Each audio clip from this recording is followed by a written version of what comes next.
Assalamualaikum warahmatullahi wabarakatuh. Alhamdulillah, alhamdulillah wassalatu wassalamu ala Rasulillah wa ala alihi wa sahbihi wa mawalah.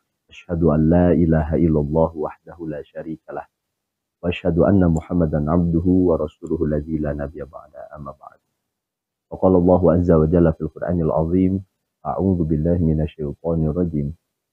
Alam ya'ni lil ladzina amanu an takhsha'a qulubuhum li dzikrillah wa ma nazzala minal haqq ولا يكونوا كالذين أوتوا الكتاب من قبل فطال عليهم الأمد فقست قلوبهم وكثير منهم فاسقون.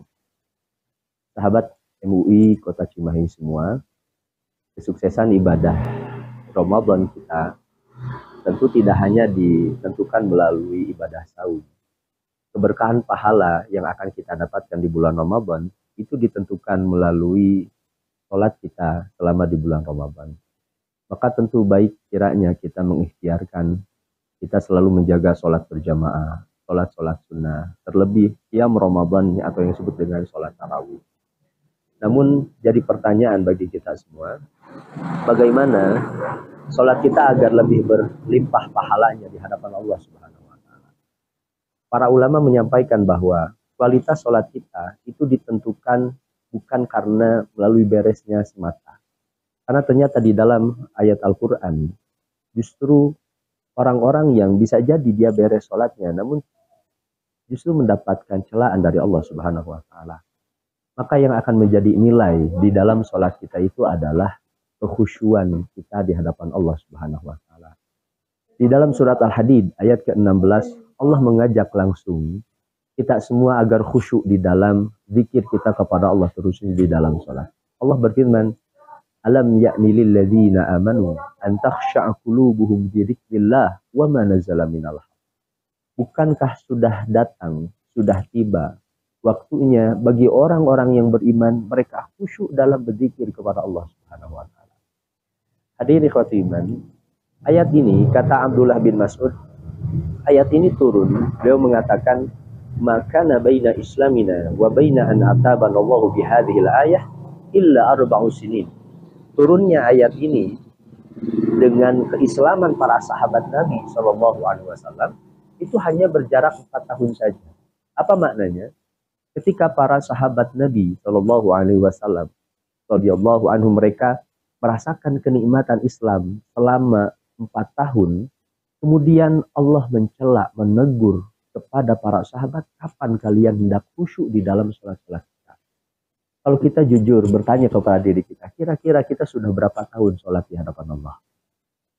Kira-kira sudah berapa lama kita sholat? Apakah kita sudah mendapatkan kekhusyuan? Para sahabat saja yang baru 4 tahun merasakan kenikmatan, sudah ditegur oleh Allah, kapan kalian mau khusyuk di dalam sholat-sholat kalian?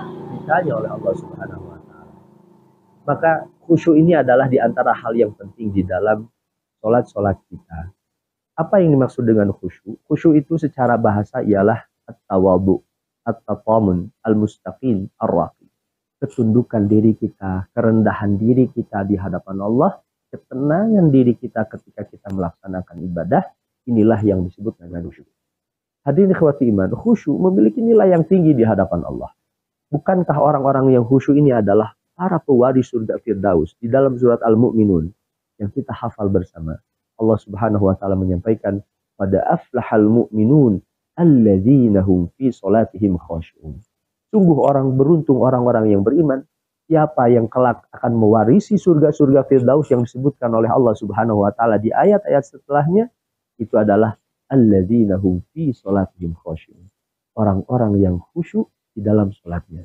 Maka ketika kita ingin semua bersanding bersama Nabi Muhammad SAW, kelak nanti di dalam surga, di antara kuncinya adalah kekhusyuan di dalam sholat-sholat kita.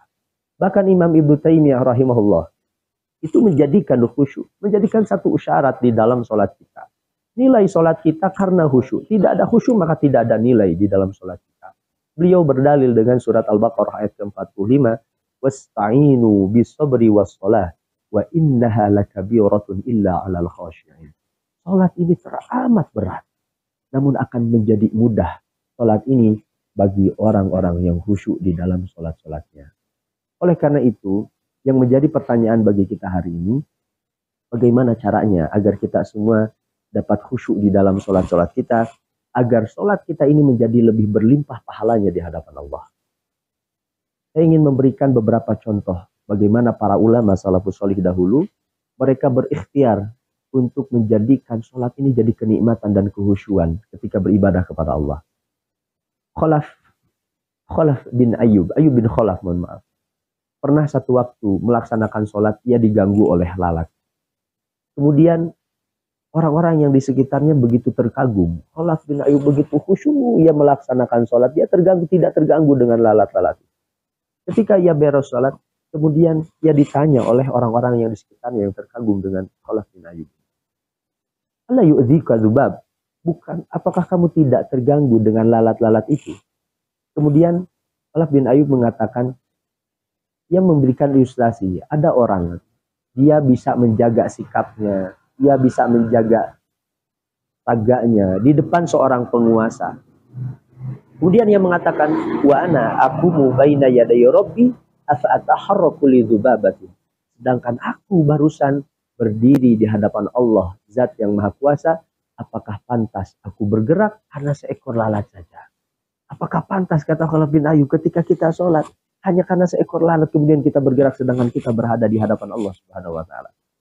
Yang kedua, ikhwati iman rahimani wa rahimakumullah, ini diantara nasihat dari Imam Hasan Al-Basri. Beliau memberikan nasihat, wa iyyaka wasahwa wal iltifat. Hati-hati kamu menoleh ke kanan ke kiri, jangan lalai ketika melaksanakan sholat, kata Hasan Al-Basri. An yanzurullahu ilaik wa tanzuru ila ghairihi. Ketika kita sholat, Allah itu sedang menatap kita. Allah sedang menyaksikan kita. Tapi hati-hati, kata Hasan, kamu sedang melihat selain daripada Allah.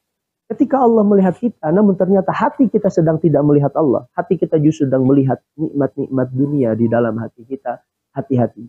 Tas'alullah al-jannah wa ta'udhu bihi minan nar. Bukankah kamu meminta surga kepada Allah?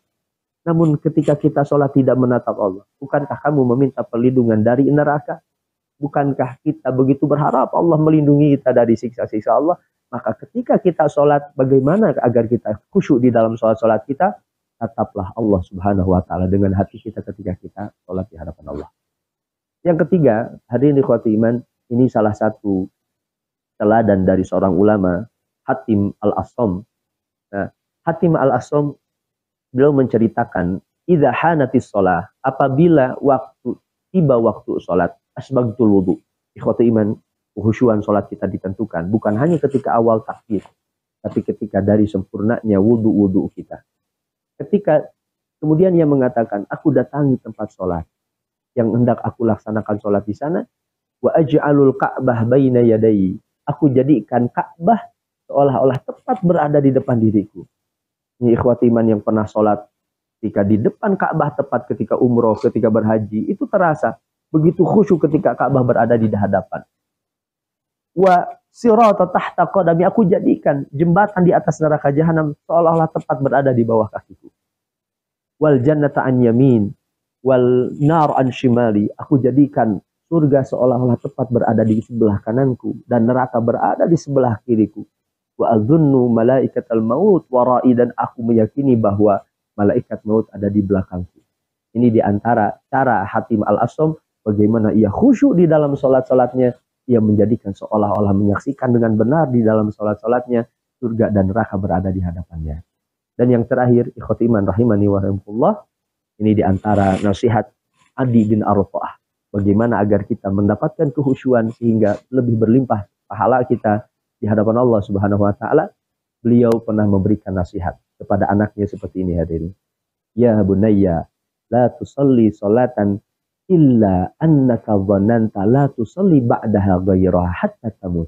Wahai anakku, janganlah kamu melaksanakan sholat kecuali kamu meyakini bahwa sholat yang kamu lakukan itu adalah sholat terakhir dirimu, dan kamu tidak akan pernah melakukan sholat lagi sampai meninggal dunia.